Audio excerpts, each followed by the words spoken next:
आधी आबादी की उम्मीदों पर पानी फेर दिया किसने? विपक्ष ने। लेकिन सरकार कह रही है हार कर भी जीत गए मोदी। आखिर ऐसा क्यों?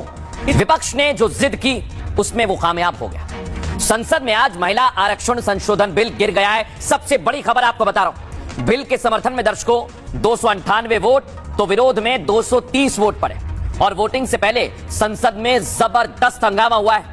आपको बता रहा हूं मैं, विपक्ष ने बिल को ओबीसी विरोधी और एंटी नेशनल तक बता दिया। सोचिए आप, महिलाओं के लिए बिल था। विपक्ष के विरोध की मुख्य वजह सीटों का परिसीमन भी रहा, जिसके बाद जवाब में गृह मंत्री अमित शाह ने परिसीमन पर कई फैक्ट रखे। अमित शाह ने कहा महिलाएं देख रही हैं और मैं भी महिलाओं से कहना चाहता हूं, आप खुद सोचिए कि कौन आपके विरोध में है। अखिलेश यादव ने कहा बीजेपी लिख कर दे कि महिला प्रधानमंत्री बनाएंगे, अगर महिला पीएम बने तो मैं बिल का समर्थन करने को तैयार हूं।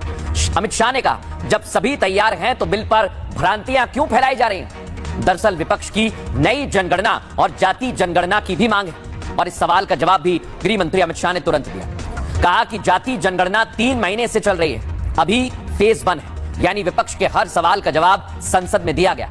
बावजूद इसके महिलाओं के हक में विपक्ष के वोट पड़े। दर्शकों सोचिए आप, उनके वोट नहीं पड़े, महिलाओं के विरोध में गए ये वोट। नतीजा ये हुआ कि ऐतिहासिक महिला आरक्षण बिल पास नहीं हो पाया और ये गिर गया है। लेकिन कैसे आज संसद में हंगामा हुआ, राहुल गांधी ने क्या कहा, अमित शाह ने क्या कहा, पहले आपको वो सुनवाता हूं। Is that this is not a women's bill. This is nothing to do with the empowerment of women. एक प्रकार से जो परिसीमन का विरोध कर रहे हैं वो एससी और एसटी सीटों की बढ़ोतरी का विरोध कर रहा है, वो ध्यान में रखें। मगर किंतु परंतु इसका उपयोग कर स्पष्ट रूप से महिला आरक्षण का विरोध किया है। विपक्ष ने कहा यह महिला आरक्षण नहीं परिसीमन बिल है। गृह मंत्री अमित शाह ने कहा विपक्ष बिल के विरोध में भ्रांतियां फैला रहा है, अफवाह फैला रहा है। विपक्ष ने सवाल किया 2011 की जनगणना पर ही परिसीमन होना चाहिए। गृह मंत्री अमित शाह ने कहा 2027 की जनगणना पर परिसीमन 29 तक संभव ही नहीं है, इसलिए हम लागू कर रहे हैं। इधर बिल पर विपक्ष कहता है कि ये तो ओबीसी विरोधी है। गृह मंत्री अमित शाह ने कहा बीजेपी में 40% मंत्री ओबीसी से आते हैं और तो और प्रधानमंत्री भी ओबीसी समाज से है, तो ये ओबीसी विरोध कैसे? अब आरक्षण मौजूदा सीटों पर लागू हो, विपक्ष ने यह कहा।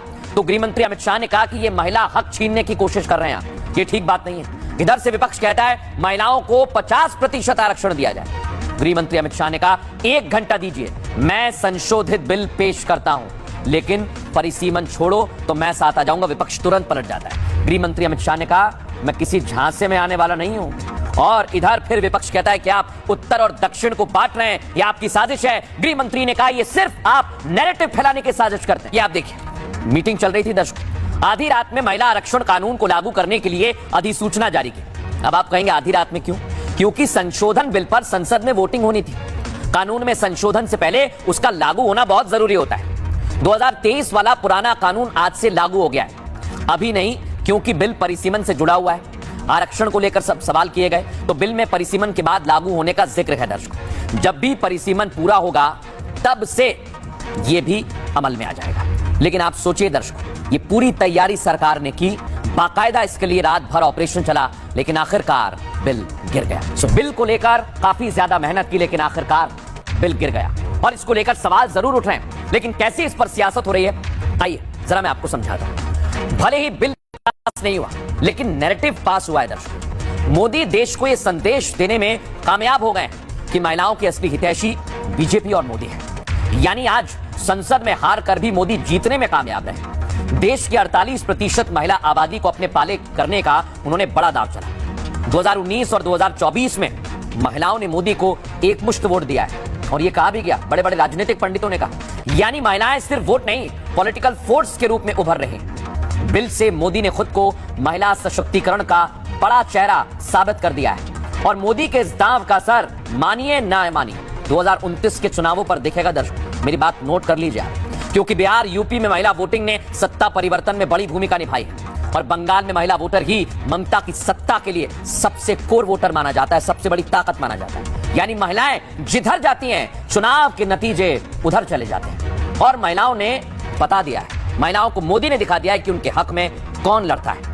वैसे भी चुनाव में नैरेटिव की लड़ाई ही हार जीत का फैसला करती है दर्शकों। लेकिन मैं आपको समझाता हूं दर्शकों इसे उदाहरण देकर, और आप समझेंगे कि कैसे परिसीमन के बाद परिसीमन के पहले की स्थितियां बन रही हैं, और इसे लेकर इसलिए राजनीतिक पंडित बड़ा दावा करते हैं। ये दर्शकों आप देख रहे हैं पूरी डेमोग्राफी आपको बता रहा हूं। पिछले कुछ सालों में डेमोग्राफी में बदलाव का मुद्दा खूब उठा है, आपने भी देखा होगा, और आपके इलाके में भी अचानक मुस्लिम आबादी बढ़ गई होगी। दावा यह कि यह चुनाव नतीजे बदलने की एक सुनियोजित साजिश होती है। जहां मुस्लिम आबादी 30% से ऊपर पहुंचती है, नतीजे वहां खुद ब खुद बदल जाते हैं। अब मुस्लिम बहुल क्षेत्रों में वोटिंग पैटर्न अक्सर एक तरफा माना जाता है, एक पार्टी को सपोर्ट करते हैं। राइट विंग इस समस्या का समाधान परिसीमन में देख रहा है। जो राजनीतिक पंडित हैं वो देखते हैं। आरोप है कि मुस्लिम बहुल सीटें तोड़कर चुनावी गणित बदला जा सकता था। जैसे समझिए 1 लाख मुस्लिम हैं और उन्हें 30-30 हजार की 3 सीटों में बांट देना। देश में करीब करीब 80 से 100 सीटें मुस्लिम प्रभावी वाली मानी जाती हैं दर्शकों। उत्तर प्रदेश, पश्चिम बंगाल, बिहार,